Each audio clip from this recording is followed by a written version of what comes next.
भारत माता की, छत्रपति शिवाजी महाराज की, धर्मवीर छत्रपति संभाजी महाराज की, जय भवानी, जय भवानी।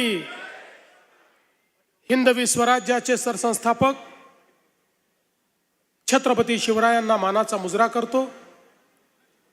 भारतीय राज्यघटनेचे शिल्पकार भारतरत्न डॉक्टर बाबासाहेब आंबेडकर यांना मानवंदना अर्पित करतो।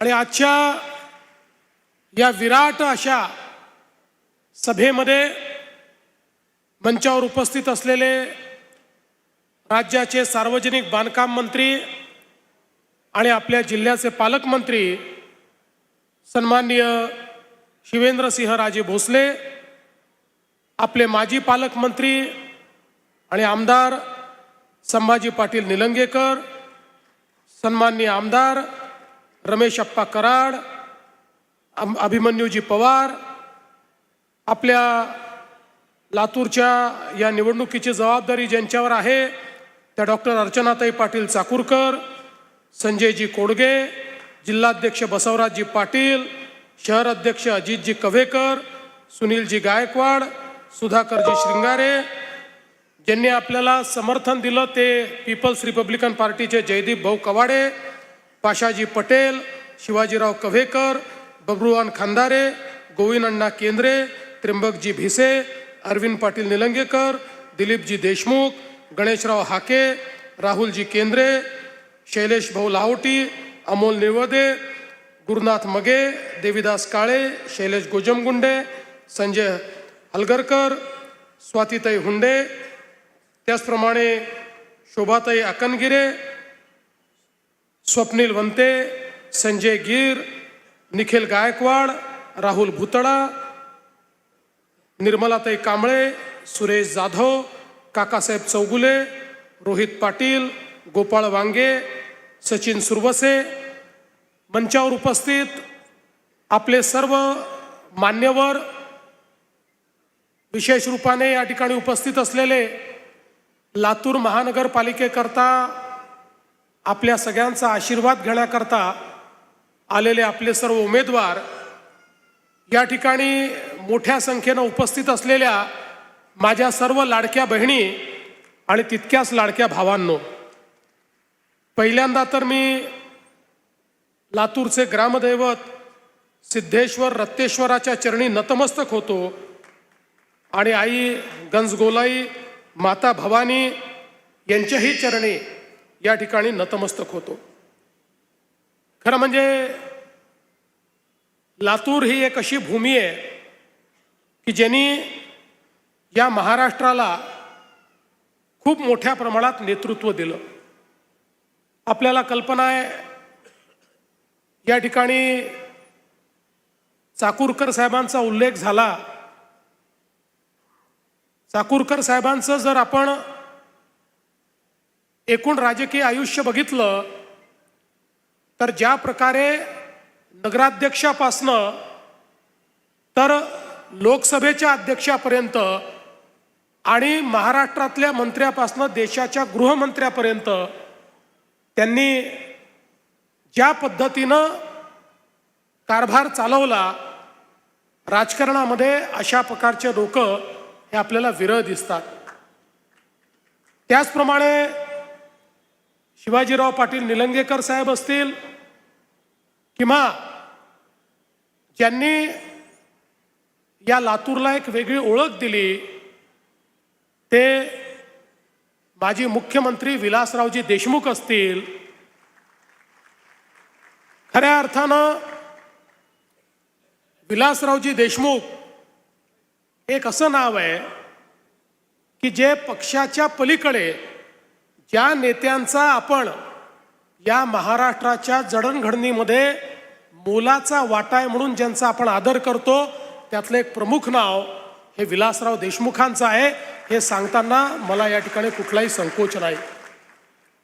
आणि म्हणून 2 दिवसापूर्वी या ठिकाणी काही गोंधळ तयार झाला, काही कन्फ्युजन झालं। आमचे अध्यक्ष या ठिकाणी आले होते, ते बोलत असताना त्यांना त्या ठिकाणी हे सांगायचं होतं की राजकीय दृष्ट्या आपल्याला नवीन रेकॉर्ड तयार करायचा आहे, पण कदाचित त्यांचे शब्द हे चुकीच्या पद्धतीने गेले असतील, त्याबद्दल त्यांनी दिलगिरी व्यक्त केली आहे. पण मी जाहीरपणे सांगतो, काँग्रेस पक्षाची आमची लढाई असली तरी विलासराव देशमुखांबद्दल आम्हाला नितांत आदर आहे. या महाराष्ट्रातलं एक महत्त्वाचं नेतृत्व ते आहे. आणि हे लातूर ज्यांची जन्मभूमी नव्हती पण तरी कर्मभूमी होती, असे आमचे नेते गोपीनाथरावजी मुंडे यांचंही स्मरण या निमित्ताने लातूरकरांसोबत केलं पाहिजे, असं माझं मत आहे. आणि म्हणून खऱ्या अर्थानं मला असं वाटतं की या भूमीमध्ये नेतृत्व तयार करण्याचा एक गुण आहे.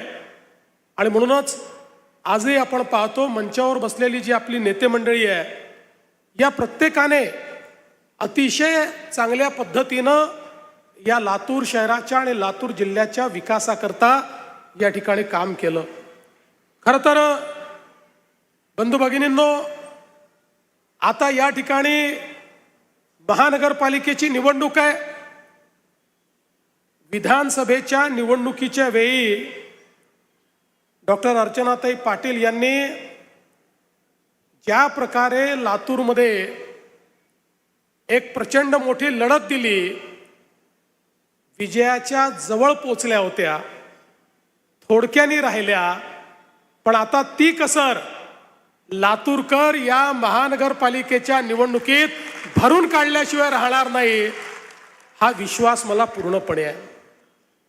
मला आजही तो दिवस आठवतो, 11 एप्रिल 2016 त्या दिवशी संभाजीराव आपल्याला रेल्वेने लातूरला पाणी आणावं लागलं होतं. आणि त्यावेळी आपण ठरवलं की आज आपल्याला लातूरला रेल्वेने पाणी आणावं लागतंय, पण या संकटातून आपल्याला संधीमध्ये त्याचं रूपांतर करायचं आहे. आणि पुढच्या काळामध्ये या ठिकाणी लातूरमध्ये परत कधीही आपल्याला रेल्वेने पाणी आणावं लागू नये, या दृष्टीनं आपल्याला काम करायचं आहे. आणि मला आनंद आहे की त्या माध्यमातनं वेगवेगळ्या योजना आपण केल्या, जलयुक्त शिवारपासनं तर या ठिकाणी पिण्याच्या पाण्याच्या योजनेपर्यंत अनेक योजनांना आपण त्या ठिकाणी चालना दिली. खरं म्हणजे तुम्ही जे या ठिकाणी बोललात ना संभाजीराव, लातूरच्या प्रत्येक घरामध्ये नळ उघडल्यानंतर दररोज शुद्ध पिण्याचं पाणी आलंच पाहिजे, या दृष्टीनंच आपण सगळं नियोजन केलं. ही गोष्ट वेगळी आहे की मध्यंतरी सरकार गेल्यानंतर आपण केलेलं नियोजन हे बासनात गुंडाळण्यात आलं, पण चिंता करण्याचं कारण नाही. पुन्हा सरकार आलं, आता आपण त्याला चालना दिली आहे. आपल्याला माहिती आहे की जवळपास 259 कोटी रुपयाची योजना लातूरकरता आपण मंजूर केली.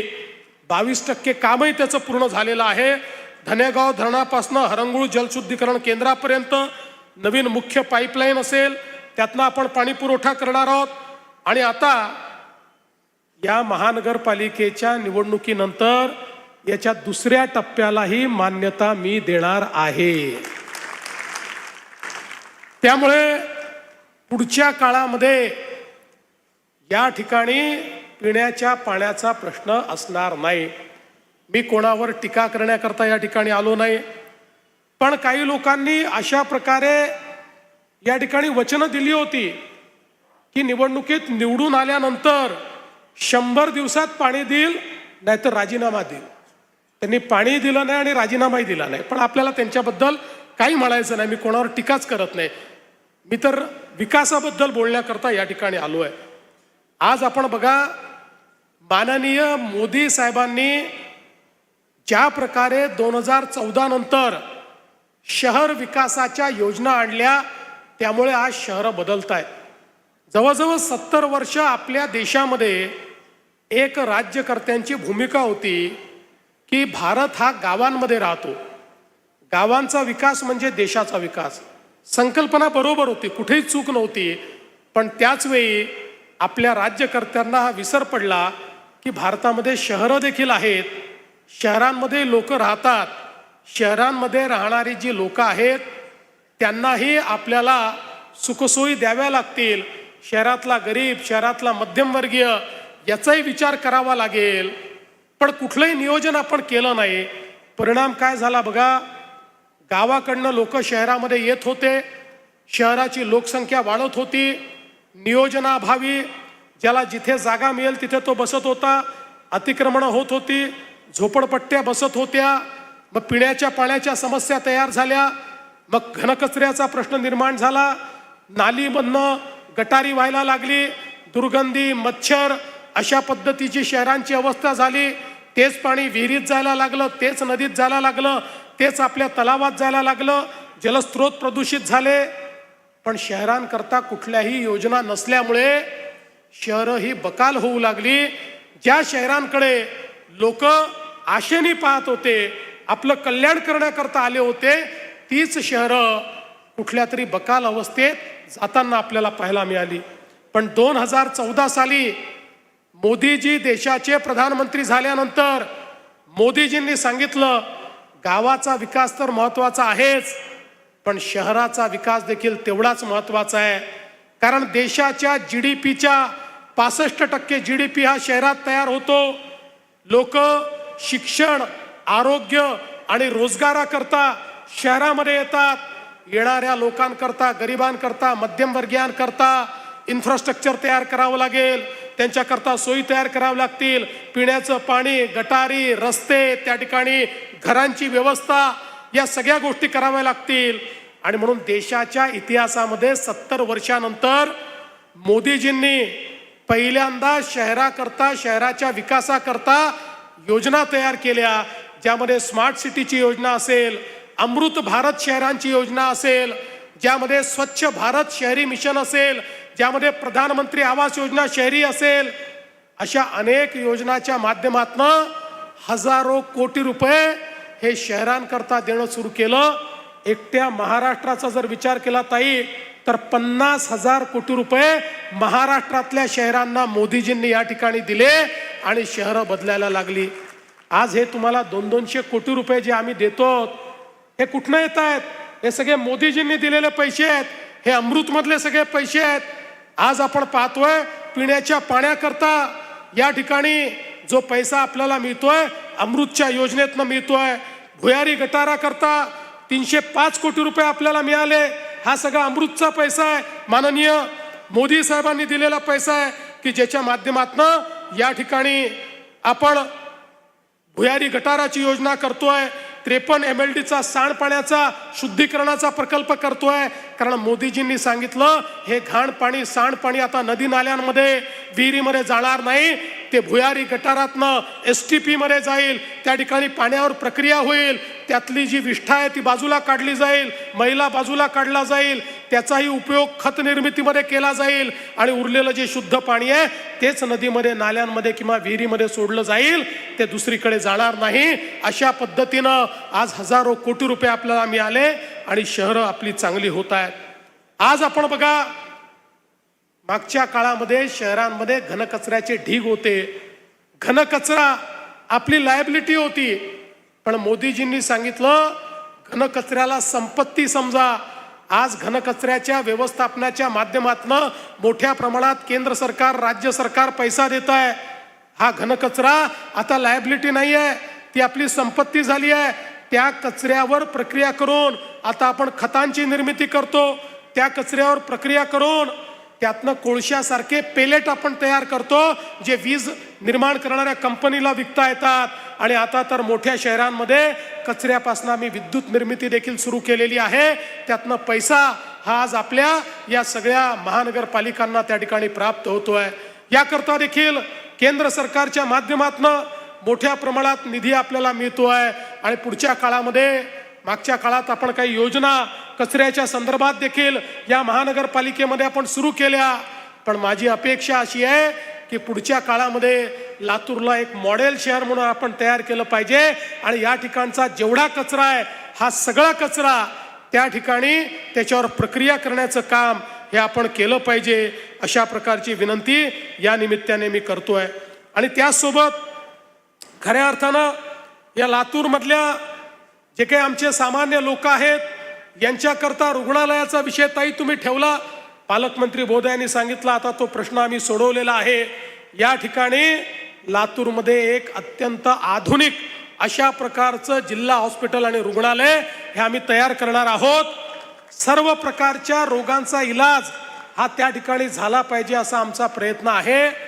आणि हे करत असताना मला हे देखील आपल्या लक्षात आणून दिलं पाहिजे की मागच्या काळामध्ये महात्मा फुले जनआरोग्य योजनेचाही आपण विस्तार केला आणि या योजनेच्या माध्यमातून प्रत्येक व्यक्तीला त्याच्याकडे कुठलं रेशन कार्ड आहे नाही आहे, काय कागदपत्र आहे, या कुठल्याही गोष्टीचा विचार न करता प्रत्येक गरीबाला, मध्यमवर्गीयाला, प्रत्येक व्यक्तीला 5 लाखापर्यंतचा इलाज आता आपण मोफत केला आहे। त्याचं ऑपरेशन आपण मोफतमध्ये करतो। आणि एवढंच नाही तर पूर्वी 1200 आजारांवर मोफत उपचार व्हायचा, आता 6 महिन्यापूर्वी 4 महिन्यापूर्वी आम्ही त्यात निर्णय केला, आता 2400 आजार त्याच्यामध्ये समावेश केले आहेत। 2400 आजारावर आता कोणालाही एकही पैसा खर्च करावा लागणार नाही।